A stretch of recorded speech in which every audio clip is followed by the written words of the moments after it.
What's going on, guys? This is Mike with the 1% Mindset Podcast. I have a special, I always talk about special guests, but this guest is truly near and dear to my heart because I love the work that she's doing, that she's done, and really going after it, right? So we have Rachel K. Albers. How are you doing today? Well, I'm better now that I'm talking to you. Everything's a little brighter, a little sunnier. And it's funny because that is really your brand, the brightness, the colors, the different palettes. First of all, I want to say I absolutely love what you're doing. I love the impact that you have amongst people, even those who may not even think are watching the amazing, work being a full-time entrepreneur, a mom. You've gone through a lot of stuff. So first of all, I'm going to ask, how are you feeling? How aren't I feeling, Mike? I'm kidding. I'm feeling all of the feelings is what I am doing currently all of the time. So, it's a fun potpourri. You said you're feeling all of the feelings. I remember a couple months ago, you had, some may have called it a breakdown. Others may have called it, just out there.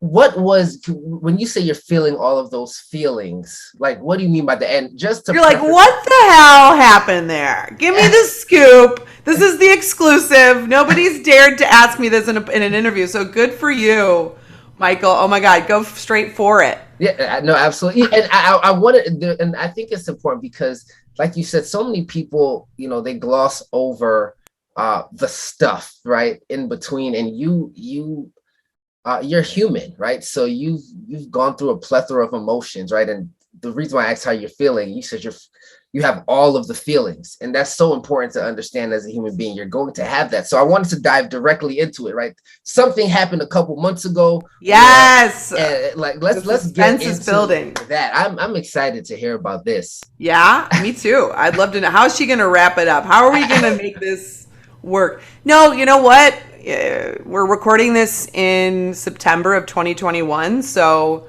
at the beginning of this year, I think I was coming out of like the weirdest and most just the weirdest year at the very least that we could say that I've ever had in my life, right? And so a lot of things were happening at once for me. I was processing some trauma from my childhood. Classic, right? Like when you're stuck inside what else are you going to do other than process trauma? You're living the trauma, you're processing the trauma. But I was taking a step back from family members, and then I decided to get a divorce.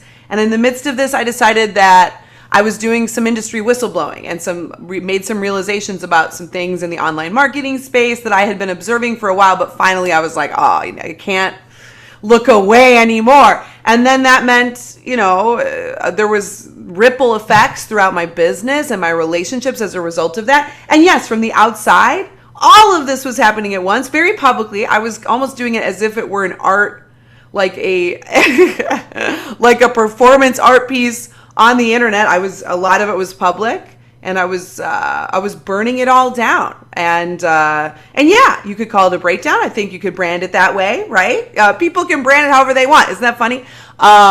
Speaking of branding, and that being my job, that I've run a branding and design and marketing studio for 12 years, and so that is the industry that I'm talking about. That as it pertains to online marketing. So okay.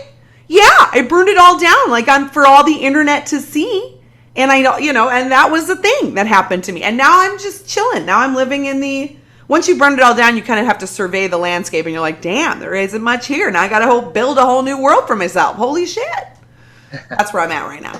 No, so I'm going to get back to that because I think it's important, but I didn't do a real, intro. So yeah, I usually, for those who don't know Rachel, like I said, you have a branding and design studio, RKA Inc., excuse me, which is absolutely phenomenal. But I want you to, I guess, start with that, like kind of talk about your story. I know you moved to Mexico for a little bit, and you came back to the States, and kind of go through that story, because I think that's an amazing story, and I think that's what attracted me to you in the first place, with just your ability to kind of say, hey, this isn't working. Let me try this. Let me go here. Can you kind of talk about that a little bit?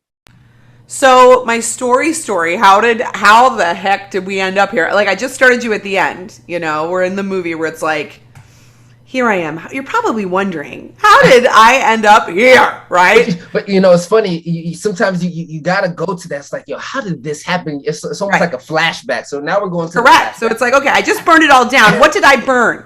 What did I burn? 12 years ago, I was in law school, and my goal was to practice some sort of either environmental law and human rights law, immigration related law. So I got this internship in southern Mexico. And I ended up down there, and in the process of my time there, realized I didn't want to be a lawyer and decided to move back. And I had been introduced to this organization of women who were using theater, which is my background, as a tool for community building and popular education. And so long story short, I started my business so that I could move back and do that work for free, right? That's how it all began. The business being a means to an end, and me not even really being like that tied up in this was a short-term like stepping stone for me to, I was hoping to do like nonprofit work or something like that. And that was like my vision at that point.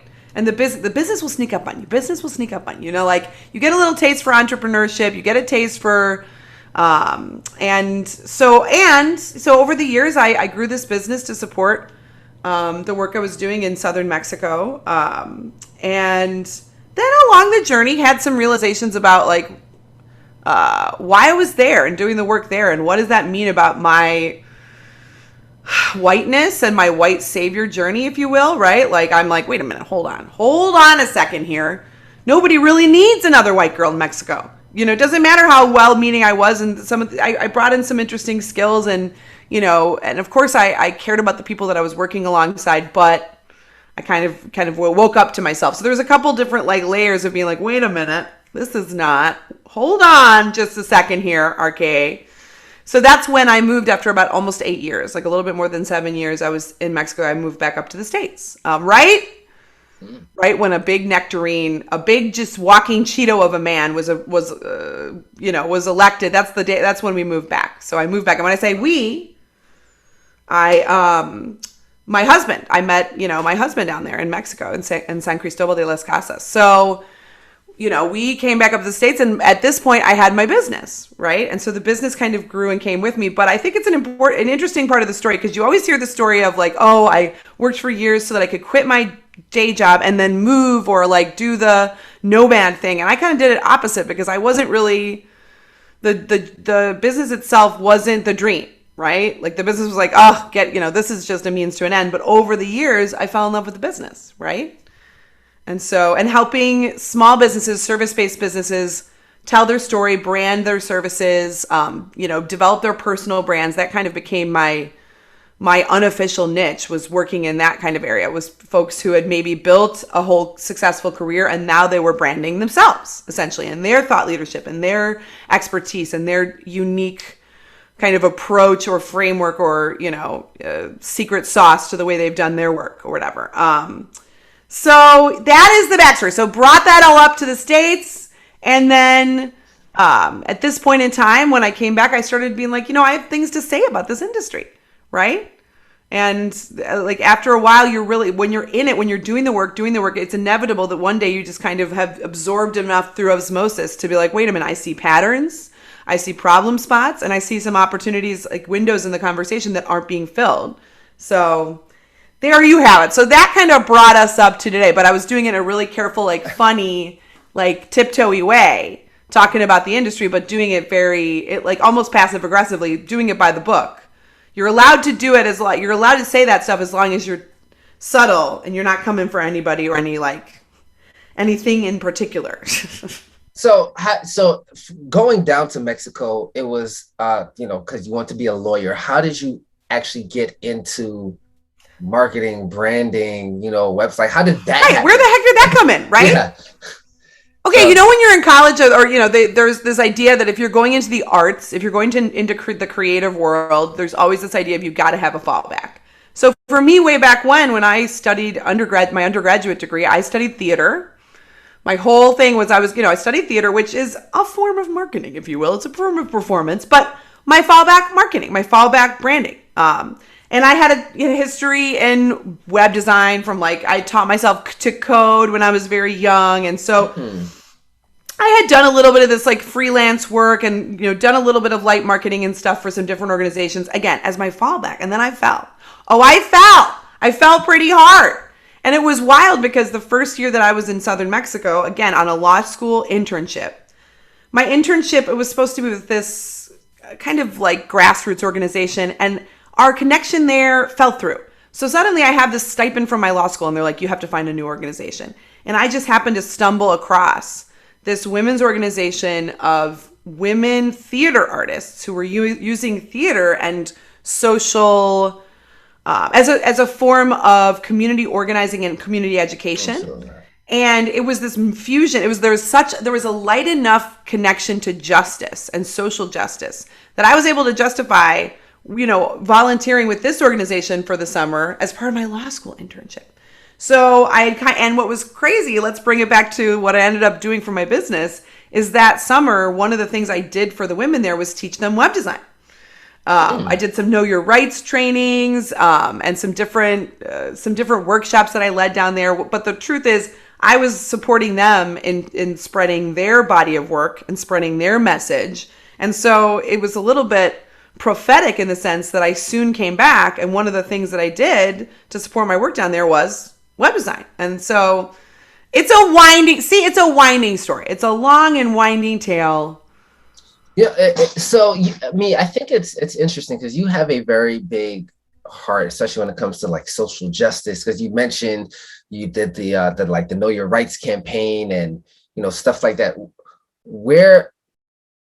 When did this desire? Because again, quite frankly, like you said, understanding your whiteness, knowing that where did this feeling come from, or when did that aha take place? Hey, maybe I need to start speaking out on things. Maybe I should be more vocal with certain areas, some injustices. Where did that come in? Because I think, and you're originally from where? I'm originally from the suburbs of Chicago. The suburbs of Chicago. Yes.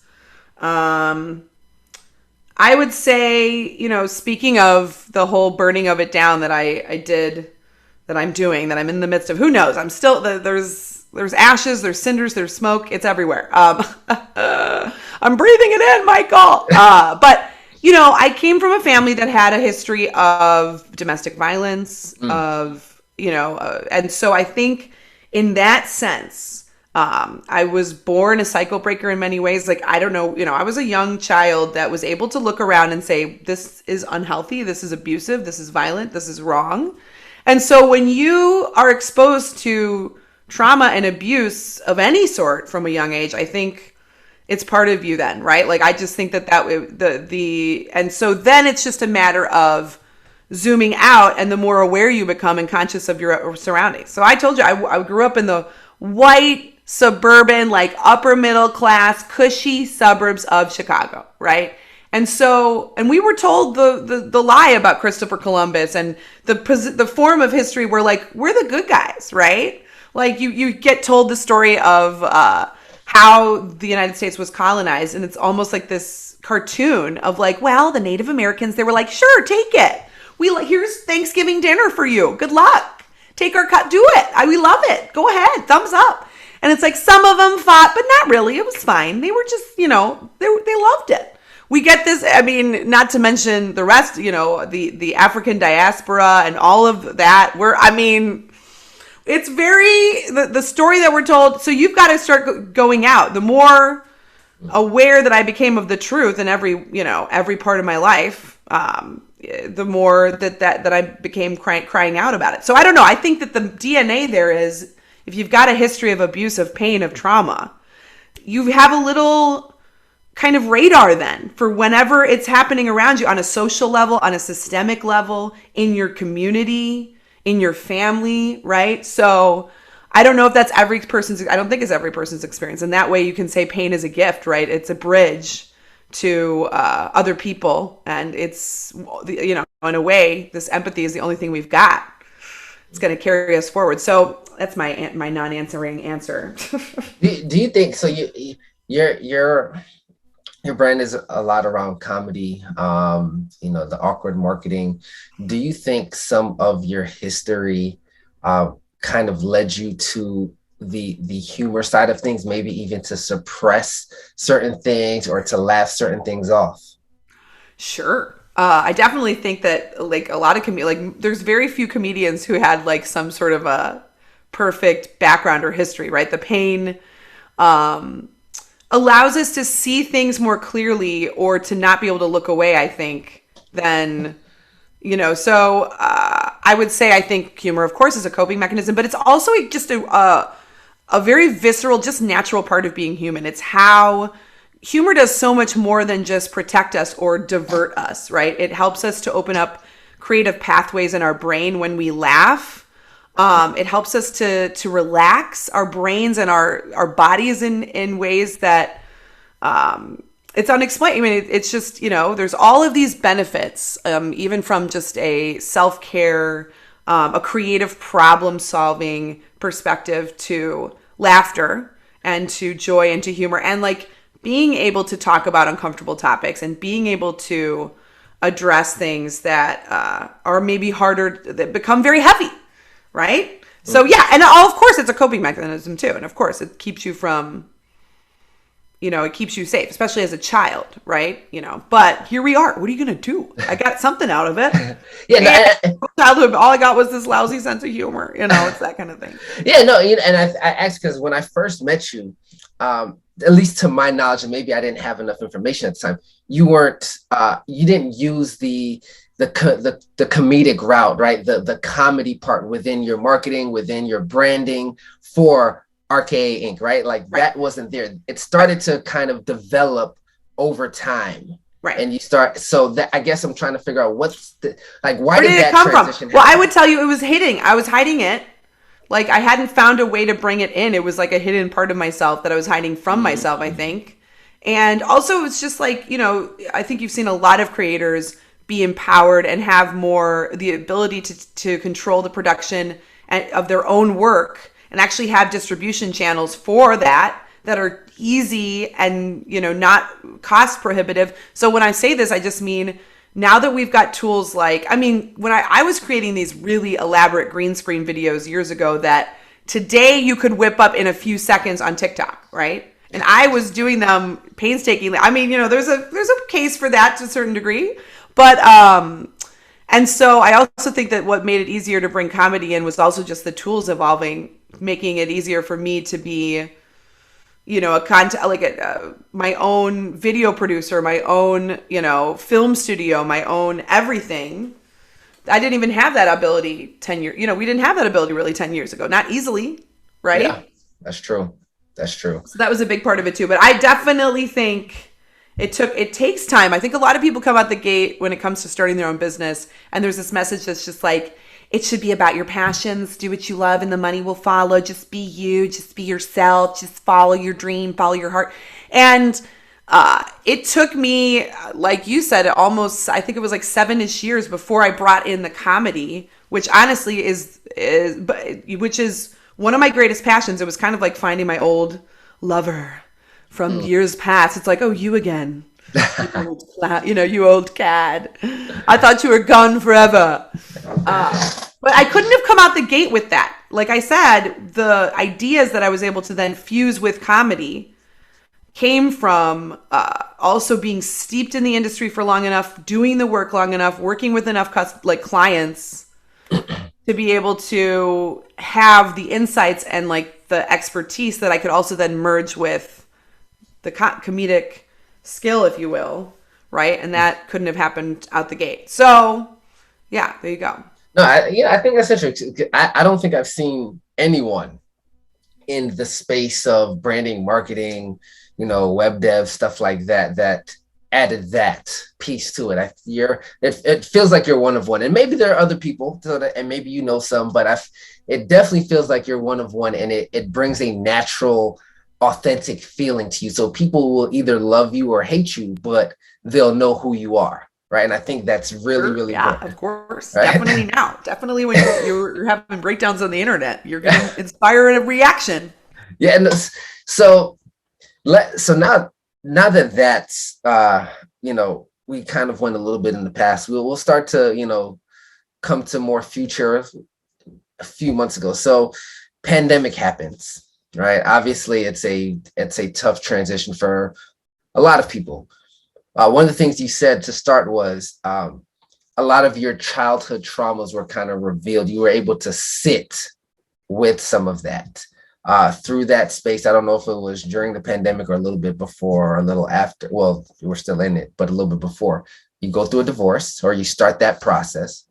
You make it pretty public about it. You let everyone know via the internet. You're going to write a book about it. I'm not sure if you released that as of yet. Um, and you kind of start to get into some social media battles with the likes of like Maria Forleo and some other pretty heavy hitters within the industry.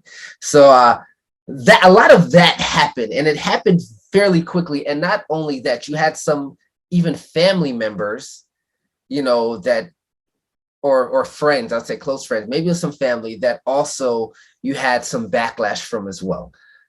Kind of talk through that experience and a little bit more. And I don't know if it started with you getting the divorce or that, and like what happened there. And I think and the reason why I mentioned that, because a lot of people, especially during the pandemic, they realize, they either realize like, yo, my partner's for me or they're not, right? That I've seen that a lot of divorces happen. I've also seen people really sit with like being able to sit with trauma and go through stuff, right? Whether it was depression, whatever that looked like, that was also there. So I want to kind of everything that I've heard from people, it seems like you dealt with everything all at once. So Yeah, I did. I think it's important to say, like, speaking of, like, you were like, when I met you, the comedy wasn't a part of how you were showing up. So what happened there?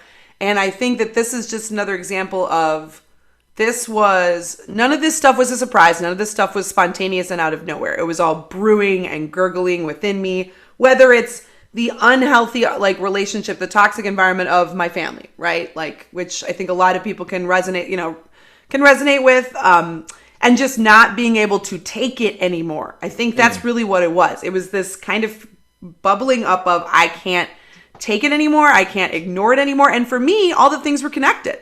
And I think that's I've been on this real odyssey to understand the effects of the personal branding era on us as individual human beings, right?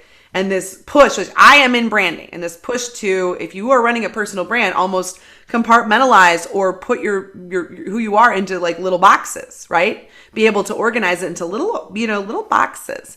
And I think I was, unable to look away from or avoid the reality that that's not real living. That's not what it is to be a human. So all these things to me were connected, right? The things that I was seeing, like the abuses and the lies and the deception in our industry. And when I say our industry, I mean online marketing and online business, right? And almost the culty qualities there. And for me, I saw just like tremendous overlap between that and the unhealthy family system that I lived in, which is not unique to me. I'm seeing like the way that capitalism is set up, for example, the way that our social economic system has impacted us as human beings, impacted our families, impacted our relationships. To me, all of that was connected. So yeah, and I was getting backlash. Why? Because I stopped being nice about it. Like, not that I was ever that nice. I am a bitch through and through. I got to be honest with you. Sorry, but I stopped putting it behind comedy. I started sharing my true, one of the things I was doing was this thing called free school. And it was like where I was showing up and I was like, the goal was to burn down all the rules of the online business as we knew it and see what was left standing. And I was going to teach you all my secrets on my Instagram stories for free, no opt-in. That was the vision. It didn't end up going like that. It ended up being an experience where I freed myself from all my own bullshit. And when I came out and I started showing up for who I like with my real ideas and my real anger And I wasn't holding back. And yeah, I was announcing my divorce on the internet, and people were like, "Oh, she must be mentally ill. She must be so ill. She's out of her mind. She's not in her right mind. Let's go save her. Let's go save her from herself. She can't be, there's some threads of Britney in there, of other people feeling like, oh, this must mean that she needs someone else. There was that question of, was I in my right? Was I capable of taking care of myself because I was doing all of this? So I think that was, for me, I look back and it's like, dude, it was all happening at the same time. And everything that was happening was fueling the next move for me. It was like, see, it's all screwed. Everything is bullshit. And yes, I wouldn't advise burning down everything in your life at the same time. I will tell you, in the moment, it's really fun. It's really like, yes, screw it. I'm fine, because all of these things, like my marriage, for example, was failing for years. This was not overnight. This was a truth that I wasn't allowing myself to accept for years. And so when I was finally admitting to myself in the world that I needed, this is it. We're getting a divorce, unfortunately. Horribly so. It was like, oh, finally, I'm being honest with myself. And the same thing with the industry, and the same thing with my family, and the same thing. And I will say, once you're in the burn, you can get a little burn hat where you're just like, you've got like a fire torch and you're torching everything. And there's some innocent bystanders in there, people who care about you, or maybe, things that, looking back, you're like, all right, okay, I can see why people were concerned, of course. But it was interesting. It was an interesting journey for me in terms of what happens when people think that what happens as a woman when you show up in a certain way. What does that mean about how people want to control you or respond? It was interesting. I learned some lessons about ways you have to be careful. Yeah, you just have to be careful. You can't just do whatever the hell you want and show up however you want with a torch in hand, because there's consequences for that. And I say that with the privilege of a white woman, right? Because I still have a lot of privilege to show up the way that I want, but maybe not as much as, Jeff Bezos, for example. He could do whatever the hell. He could show up naked. He could just run around naked over the whole world. People will be like, that's just, he's rich. What do you want? It's his thing. So I'm kidding. Yeah. No, but anyway, so there you go, Mike. It was a time. It was a moment. Yeah, no, I'm curious, and I'll ask this: was there a particular switch that made that? Like, did you just wake up and it was like, "Yo, it's time"? No, I'll tell you this: where there was a switch. Yes, it was actually there was the coup attempt. It was the January. It was like the insurrection in Washington D.C. And we had been cooped up, and we had been like, I've been running my business from home the whole and something about watching those folks storm the Capitol and just seeing how like they were kind of almost like peacefully allowed to do, come ye forth, like camo clad, like white dudes, like, oh my God, it was awful. And I remember waking up a couple days after that happened. And actually it was my first, I turned to my husband and I said to him, I can't do this anymore. And by this, I meant I was hustling a lot. I was working too much. This is one of the reasons I'm getting a divorce, because I was carrying all of the financial weight on my shoulders, which made it hard and cumbersome to be an entrepreneur as a woman and a mom, and also like the sole breadwinner. It was hard. It was hard for me to make any movements because I didn't have any financial, so everything was on me. And I just turned to him and I was like, you know what? I'm not taking any new clients. It's like the first time I've done this in 12 years that I stopped taking new clients, where I said, no new people, get on a wait list. I've never done, there's always a wait list, but I'm never like, and it was like that. And after that, I started kind of just waking up to gaslighting around me, like all of the ways in all of, even in the pandemic, all of the ways we're like, it's fine, where we deny each other's reality, where we manipulate, it's on every single level that we are being manipulated and gaslit as a society, right? Into accepting the terms of this capitalist system, which some of us might be able to win this game, but not all of us can. It's impossible. It's not even possible for 50% of us to operate comfortably within this system. Somebody's getting screwed. Actually, most of us are getting screwed. So I think it was that, but it really started with that insurrection with Trump. And later when he got off or whatever, like They decided not to really look. I don't remember what happened. It was like early. I don't remember. He basically got away with it, right? He just like walked away, tiptoed away. He was like, all right, bye. Good luck, everyone. Something. I was like, that's like my dad. That's like my dad. It reminded me of my dad. You know, getting away with, as I said, we've got this history of kind of trauma, of violence in the home. And so I kind of saw those parallels, but it wasn't just that. Like, as I said, my story is not unique. It's tied into a culture where, as a business person in the branding industry, like, not only do we put profit over people, but now we put perception over innovation and production. And it's all about perception. It's about profit over people, and it's about perception, not even over reality, but over like utility. And so when I say that, I mean like the industry of business in general, like branding, the industry that I'm in, branding essentially serves like quiet murder of innovation in the business of making you feel something and have a connection to the idea of them, and what they sell doesn't really matter. And so for me, even now talking about it, I know on the outside it doesn't look like it, like, but all of us have our own little web of connections back to, it's a system of oppression that ultimately affects our relationships with each other. It affects how we all work. There's almost no work that's immune from this, right? You can't run away from the psychological damage and degradation that is inherent within capitalism. You can find your own. It's kind of like, where are you going to hang on? Like, which part of society are you going to hold on with all of your might to your own integrity as you weather the storm that is being alive in this capitalist system? So for me, it's all connected. And, but yeah, like I I think I held on as long as I can in all these different ways. And the pandemic just made it like, was that last push for everything to be like, nope on my industry, nope on my family, nope on my marriage.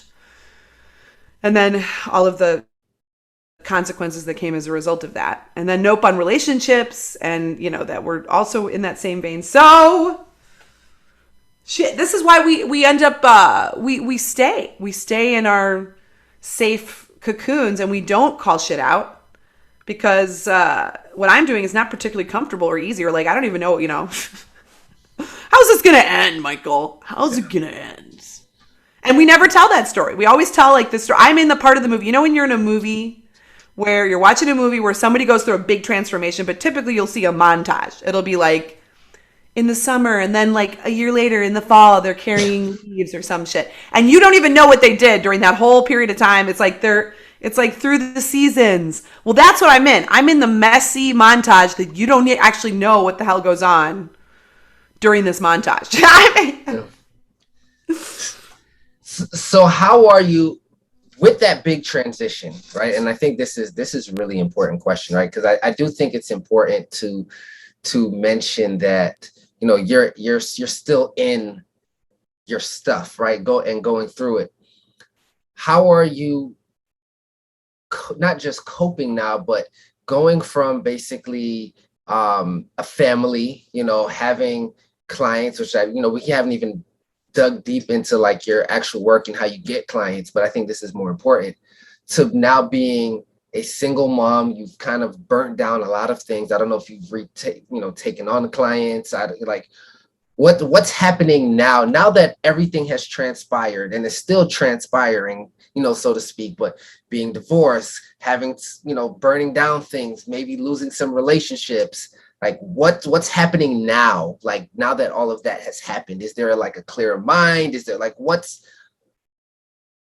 going on now? I'm looking off into the distance. I'm dramatically looking at the horizon. I was talking about how I've been on this deep dive where I've been really diving into like the history of advertising and branding. It's been pulling me out of a dark place, that kind of research project, if you will. Because I'm really interested in how we got here to what I call the era of the personal brand that we're in right now.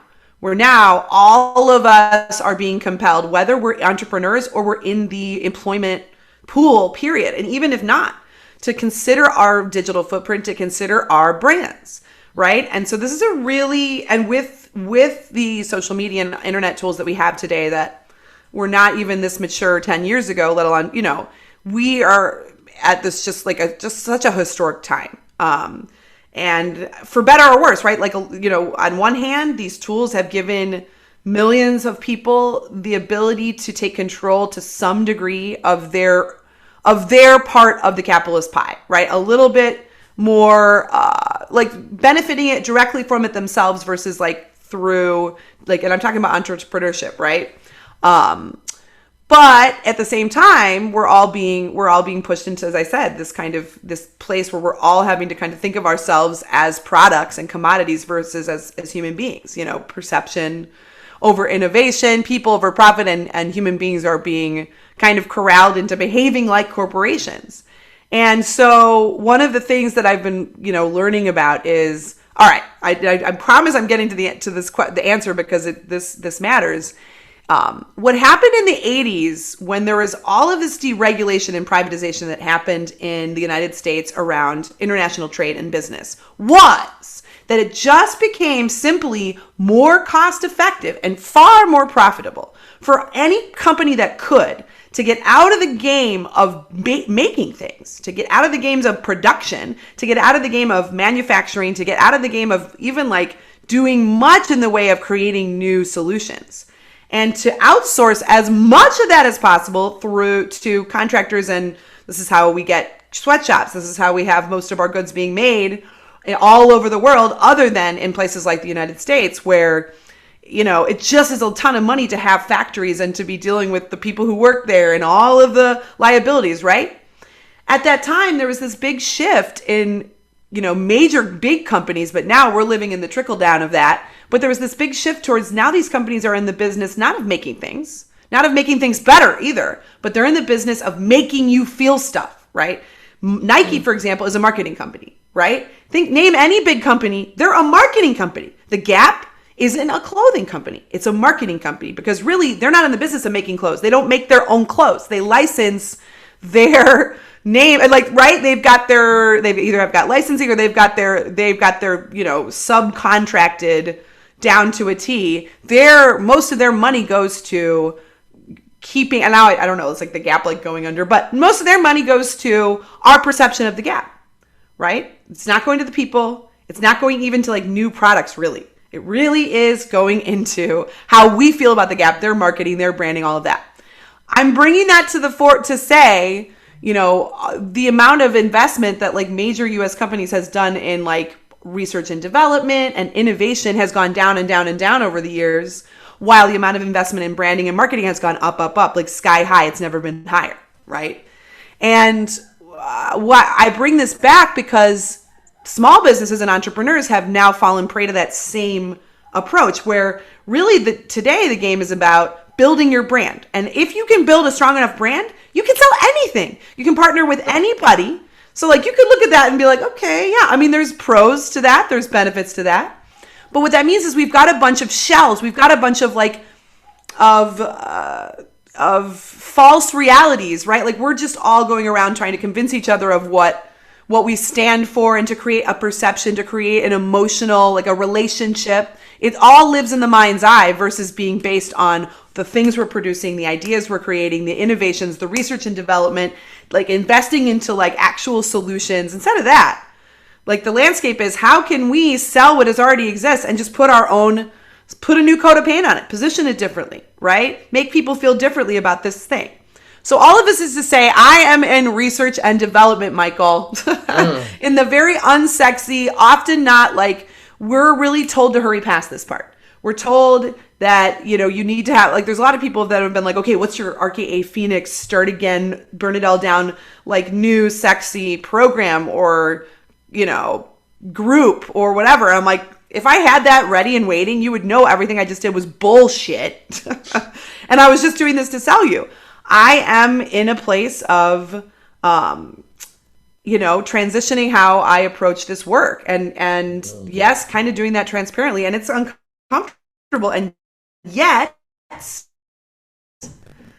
we need more of this because what we've got is an industry and a landscape, not just in big business, but in small business, of folks who are selling ideas of themselves or ideas of things, when the things themselves are being mass produced in under like slave labor or sweatshop labor conditions in Vietnam, for example. Like that's the actual things, the things that are being made over there, right?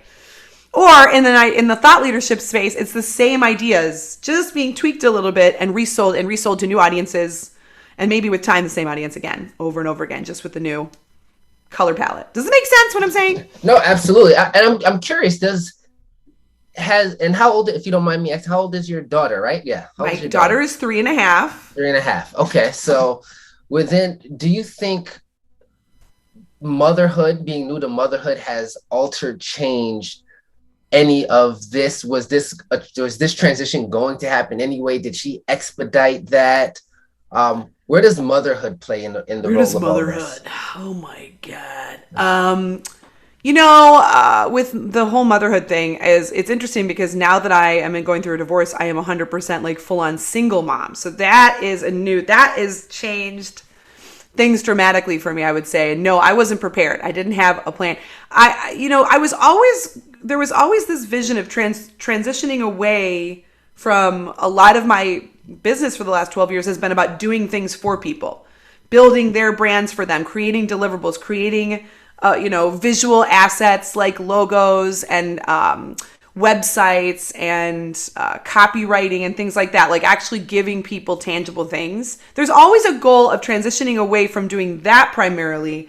And I've already, to doing more speaking and doing more consulting and more of creating frameworks for people to take their own ideas forward. Because what I found working, building a mini agency, building my studio, is that when people hire an agency, they give up their agency. There's this weird thing that happens in people's brains when they hire like a creative agency to essentially take off their hands the hardest part of the work, which is the stuff I just said, creating the emotional connection. They're like, you take it, you do it, you make it, you create it, you pull it out of thin air.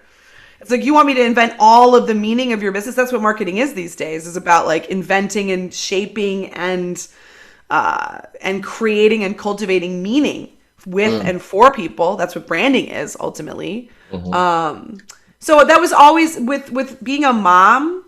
Well, now the heat is on that I don't have as many hours. I mean, I don't have, I'm going to have to like one of the things that I was burning down was there's so much big talk about if you just like are better at time management, or if you can just master this like 3-step process, then it does like that it's easy to run a wildly profitable business on a few hours a week. That is some bullshit, right? And so how was I able to build my business to the place that it's even at today was through me working my ass off all the time. And so one thing that has shifted for me, Michael, is that now that I don't have a partner here with me and I'm alone doing this, I don't have that luxury anymore. You could call it a luxury, you could call it a sickness. I'm not trying to glamorize working all the time, but I also want to be realistic. There seems to be like two extremes in entrepreneurship. People are either they're hustlers and they're like really like proud of it. They're like, look at me, I work all the time. And they don't acknowledge that in and of itself is like it's not sustainable. And it's a part of the system that is oppressing us, period. Like generally, right? But there's those people, the hustlers. And then the other side, though, there's like the anti-hustlers, the ones that are like, it's just about rest. It's about finding your balance. It's about, I only work 6 hours a week and I make, 7 figures a minute. It's that bullshit. It's like, the mythology of like the carrying the baby on your hip and effortlessly running a business, like being on the beach, right? Like, working on the beach and like traveling the world and just like logging in a couple times a week to figure out things out and everything's working for you. That's another myth, or that's another problematic, like either one of these things is not real. It's not sustainable. And so I'm kind of like figuring out my realistic, I'm trying to kind of find my new footing. So I don't know, like if motherhood accelerated this, I would say, we make it damn hard to like be profitable and to raise families. You know what I'm saying? So I would say I'm just like in a hurricane that I'm trying to, well, actually strike that. I don't want to. I'm not literally in a hurricane. No. See, there you go. That's kind of, that puts it in perspective right there. But yeah, I'm just navigating every second at a time. There's no big strategy here. Yeah, You know what no, I'm saying? no, absolutely. And I get the metaphoric, reference. I will ask one more thing because I do want to respect your time. And again, I really do thank you for this. You can hear the passion when you speak about, capitalism and, socially, like you can hear that. How do you plan to, or do you plan to find a way to integrate that into your day job of, well, just, entrepreneurship of your studio? Because it seems like, yeah, you love the branding, the marketing, the deliverables, giving people, what it is that they want. But it feels like your passion, obviously outside, you have the comedy space, but really like you can hear throughout this conversation how important it is to make either people aware or call people out on their BS, or like that aspect of it seems to be like something that's there for you right now. Is that just something that's there now? Do you plan on figuring out a way to integrate things? Like, what does that look like? That's a great, you get it. You feel me. You're picking up what I'm putting down. Yes. It's a great interview. Yeah, no, I mean, this is like I feel like this is the truest part of myself, like this right here. And there have been detours on my journey in terms of kind of shutting myself. Like I wasn't allowing myself to see the ways that the harms of capitalism were really so present even within the small business entrepreneurship space, partially because I was working on other issues, but also because it's really easy to say, well, in the small business space, we're the good guys. It's always better to take money out of the hands of the big guys and put it into our hands, right? Put it into the individual, give it to the individual workers, the individual families, that kind of thing. And, yes, I do believe that. And at the same time, I think, like I've said, being in the era of the personal brand, I don't think we have any idea of how that's psychologically affecting us yet. And so, yes, I'm very interested in that, how capitalism has brought us here, how the age of the internet and the age of the personal brand has brought us to this really interesting historical place. I think it's inevitable. I have to find a way to make these things work together. I mean, I think, when it comes to working with brands, just very naturally, I'm going to attract folks who are on the edge, who are trying to be change makers, who are disrupting paradigms. I mean, those people naturally are already drawn to my brand. So that's a natural thing there. But I definitely see, a necessary evolution now. My old comedy was the tiptoeing around the issues comedy. And I think there is a place, at least in terms of my content, for what I call marketing muckraking, right? Which is looking under the hood at some of these harmful practices. It goes beyond, people like to break it down to like, it's just bro marketing. It's just about a bunch of like douchebag chads who are selling funnels on YouTube or whatever. That's the problem. As long as we get rid of that. No, I think that there's a lot more. I think what I would boil it down to this is, you're right. You can hear the passion. This is part of the R&D, is how do I bring this out now more fully, more honestly? Because my old content and way of showing up was a sanitized kind of like speaking out of one side of my mouth version of what I really wanted to contribute to this industry.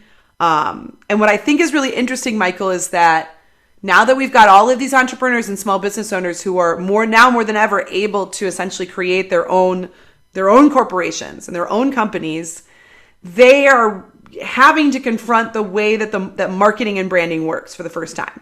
And most good people who are rooted in values confront the reality of marketing and branding just as an industry and what it is without really even knowing the history or how it got there. They just confront it because they have to do it and they're horrified by it.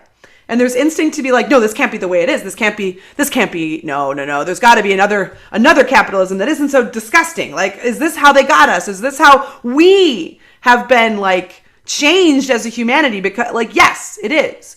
And so I think there's a place in the conversation beyond. There's lots of people who are talking about hacks. There's lots of people who are like, here's how to do it a little bit better. Here's how to be a little bit more ethical. Here's how to make a lot of money. Here's how to maneuver and, do marketing in this landscape. Okay, those people exist. They're doing great work.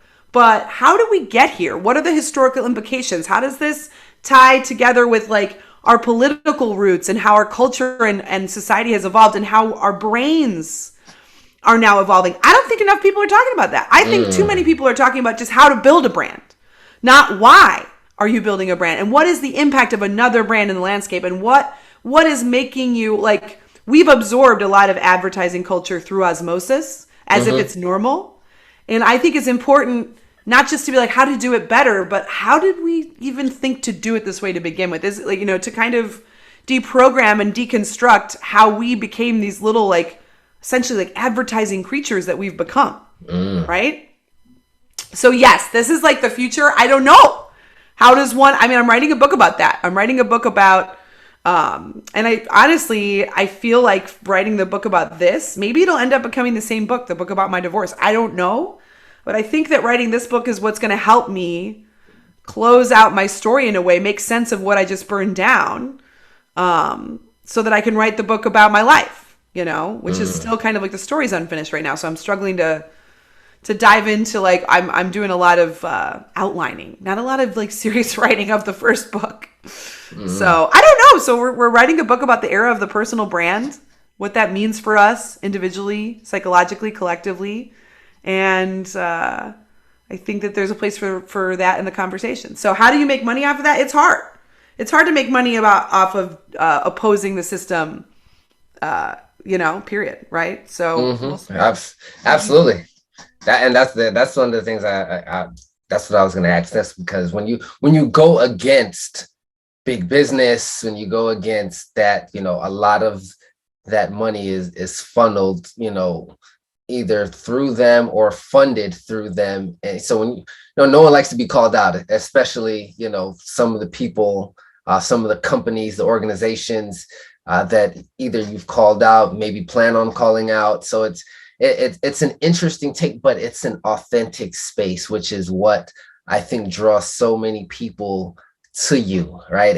And like you said, some of the people who live on the edge, some of the companies, and organizations that are change makers, and I think it's a good space. It's an interesting space. It's a new space, but it's a great space to be in. I think everything that you've done thus far, even bringing the awkward marketing, the comedic space, and now the capitalism space. It's very unique to you, but you can, like I said, you can feel the passion, the authenticity. So it's never a line of like, are you doing this for the purposes of just money? It's just who you are. And for that, again, I definitely commend you, because it's definitely beautiful to watch and to witness, most definitely. Thanks, Michael. Absolutely. I do have one last question and then I'll let you go, I promise. So you speak about, you've had your studio for quite a while now, and you have clients come in. Is your ways of bringing it, for those who are starting an agency, who want to bring in clients, how do you find your clients? Do they find you now? Like, what was that space in that process? Yeah, I think anytime you're doing creative service-based work, you're going to get a ton of people are going to be word of mouth, right? Happy clients are going to talk about you. And I think a lot of people in the internet age like denigrate that. They're like, oh, I don't want word of mouth. I want it all to come from the internet. No, you don't. You don't, because it takes a lot more time, effort, nurturing to close a sale from a brand new person that has no reference point to you other than a Google search, for example, or social media, which is worse. I'd say a Google search is a little bit more trustworthy. People are more of in an action space versus just encountering you on social media. So a lot of word of mouth. And then, my content. Over the years, the more investment I put into high quality, evergreen content has brought me quite a bit of referrals, and, networking and things like that. And so I would say a big piece is word of mouth. And then a big piece is my content marketing. Awesome. That's definitely take notes on that, guys. I think content is definitely king, and it's, can be the annoying part sometimes, just putting it together and stuff like that. But like you said, it's evergreen, you do it once, and it can live forever, and hopefully that's a good thing, depending on what content you put out.